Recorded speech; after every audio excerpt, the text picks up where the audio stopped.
Sickle cell disease it's a chronic condition. It affects almost every part of the body. So the most common manifestation of sickle cell disease is pain. And not only pain, these patients have chronic fatigue.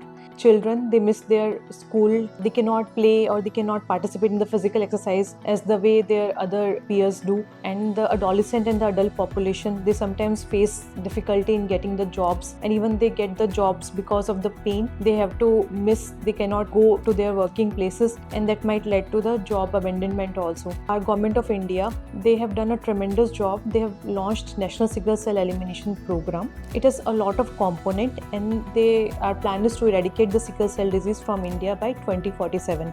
So this program aims for early detection of the sickle cell disease and then treatment of the sickle cell disease, availability of medicines like hydroxyurea, which is available now at district and at primary healthcare centers also. So a lot of work has been done by our government of India to aid these patients. And now transplant, as we know that transplant is the only curative option, a lot of our Indian patients are getting benefited from transplant across the country. I would like to share one case of sickle cell disease who underwent transplant under our care. So this girl, she was a 21-year-old female, and when she presented to us, she was in a bad shape because as we know that sickle affects almost all the organs of the body, especially joints. So this patient had bilateral hip avascular necrosis, bilateral knee joint deformity. To all the patients of sickle cell disease and their families, that you are not alone.